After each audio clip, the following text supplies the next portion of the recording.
Assalamualaikum warahmatullahi wabarakatuh. Bismillah, alhamdulillah, wassalatu wassalamu ala rasulillah wa ala alihi wa mawala ma ba'd. Bapak Ibu, saudara-saudara, sahabat-sahabat, kawan-kawan, rekan-rekan, teman-teman, dan adik-adik semua. Alhamdulillah kita bisa bertemu lagi dalam Ainur Rafiq Dawam Channel. Untuk edisi yang ke-59 ini, saya ingin melanjutkan terkait dengan filsafat ya. Bapak Ibu yang kami hormati, sebagaimana pada episode sebelumnya bahwa eh, filsafat ini kita akan membahasnya secara santai, Bapak Ibu ya. Karena kalau kita tidak membahasnya secara santai, kita akan merasa berat karena memang karena banyak orang mengatakan bahwa filsafat itu sangat-sangat kompleks, ya, sangat sulit dan sebagainya dan sebagainya. Tapi kita ingin membahasnya secara ringan, secara santai. Bapak Ibu yang kami hormati, saya ingin menyoroti tentang tradisi filsafat yang ada di Indonesia, Bapak Ibu ya. Mungkin Bapak Ibu, mungkin yang belum pernah mengikuti perkuliahan katakanlah begitu, atau belum pernah mengikuti kuliah di perguruan tinggi, mungkin memang jarang sekali mendapatkan mendapatkan mendapatkan materi tentang filsafat. Karena memang filsafat di Indonesia itu baru diberikan atau materi filsafat itu baru diberikan di perguruan tinggi, Bapak Ibu ya.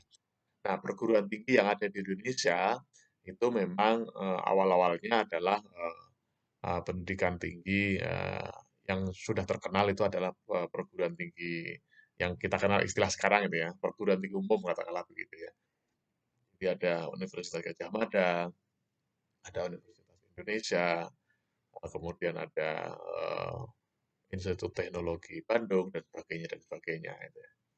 Nah, kemudian pada berikutnya itu muncul yang namanya eh, apa istilahnya adalah Sekolah Tinggi Ilmu Hukum ya STIH gitu ya. Kemudian ada Sekolah Tinggi Ilmu Agama Islam ya STAI katakanlah begitu ya. Kemudian ada IAIN, kemudian ada Universitas Islam Negeri.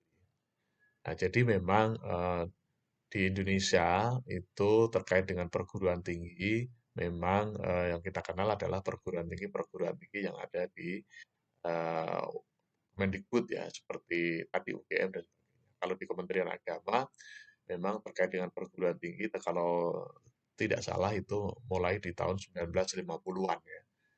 Mulai dari Jakarta, PHIN waktu itu kalau tidak salah, kemudian di Jogja, kemudian muncul di Jogja, maka eh, perguruan tinggi Syarif Hidayatullah dan perguruan tinggi Sunan Kalijaga itu adalah yang tertua untuk pendidikan tinggi keislaman, katakanlah begitu ya.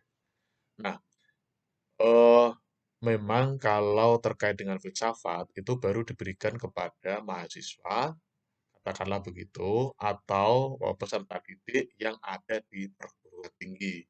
Nah, sementara perguruan tinggi itu harus harus di harus diikuti oleh mahasiswa yang sudah menyelesaikan pendidikan menengahnya.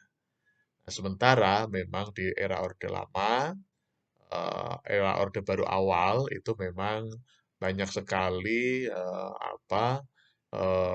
kajian-kajian keislaman atau katakanlah pelajar-pelajar Islam itu yang belum mengikuti pendidikan tinggi atau di perguruan tinggi. Nah, oleh karena itu memang tradisi filsafat bagi pelajar-pelajar Islam itu memang baru beberapa dekade ini. Nah, oleh karena itu terkait dengan filsafat ini memang di eh, perguruan tinggi keislaman katakanlah begitu itu termasuk baru. Atau dengan kata lain bagi pelajar Islam bagi katakanlah santri, katakanlah begitu, itu filsafat itu termasuk sesuatu hal yang baru. Meskipun demikian sebenarnya ada beberapa pesantren yang sedikit-sedikit membahas tentang filsafat. Dan biasanya itu diberikan kepada santri-santri yang sudah menyelesaikan di level aliyah. Karena memang di tradisi pesantrenan itu memang masih jarang ya Bapak Ibu yang setelah aliyah itu kemudian melanjutkan pendidikannya di pesantren. Nah, baru pada tahun 2000-an katakanlah begitu ya 2000, 2010, 2015 baru muncul istilah perguruan tinggi Islam atau perguruan tinggi yang ada di pesantren yang kita kenal dengan istilah Ma'had Ali. Nah, Bapak Ibu yang kami hormati, kita tidak akan membahas tentang itu, tetapi kita ingin membahas bahwa filsafat bagi ilmuwan Islam, katakanlah begitu, bagi pelajar Islam itu menjadi sangat penting.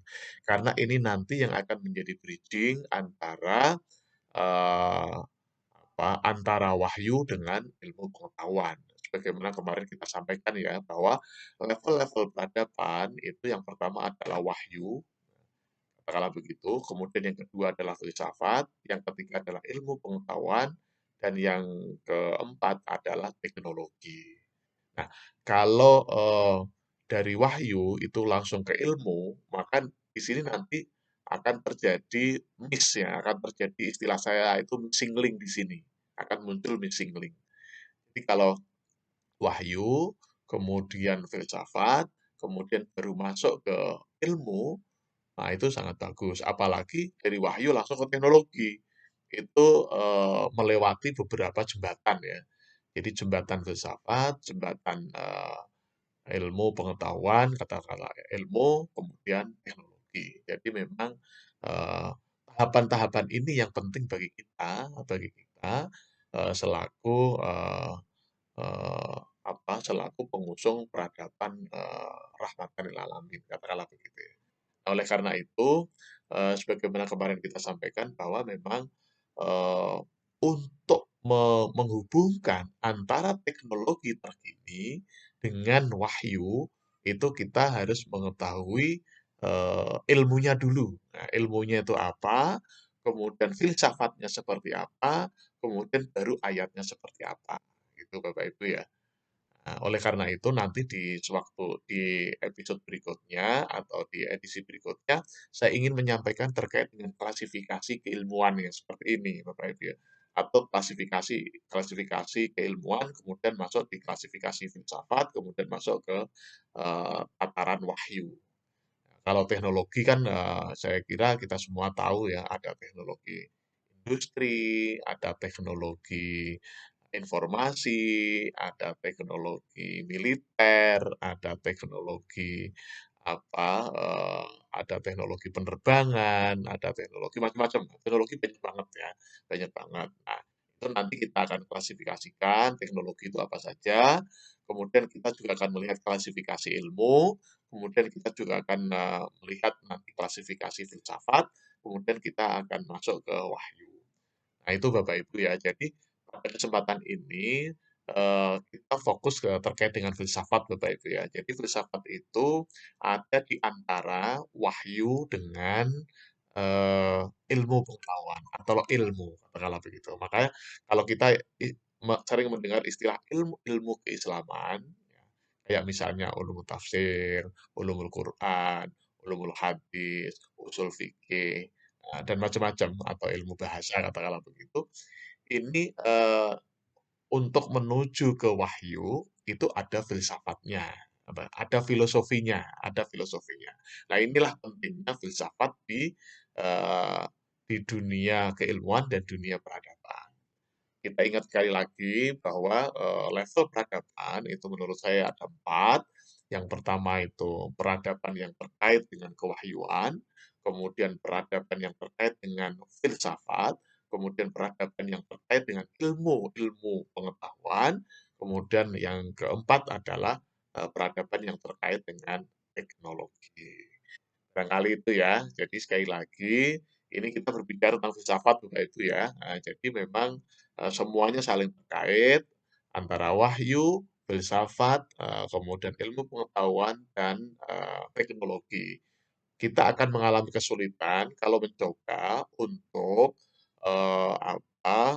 memahami teknologi dengan apa, dengan perspektif wahyu, tetapi kita tidak mengetahui filsafat dan ilmu-ilmunya, itu kita akan kesulitan Bapak Ibu ya. Itu tidak akan, itu yang kemudian kita istilahkan sebagai adanya missing link Bapak Ibu ya.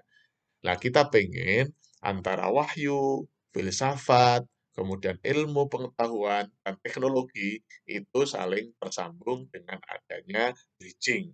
Sehingga kita tidak terjadi missing link atau istilahnya no missing link. Barangkali demikian, mohon maaf atas segala kekurangan. Wassalamualaikum warahmatullahi wabarakatuh. Oh iya, kita lupa tagline kita. Sukses di dunia, bahagia di dunia. Sukses di akhirat, bahagia di akhirat. Amin, amin, amin. Terima kasih.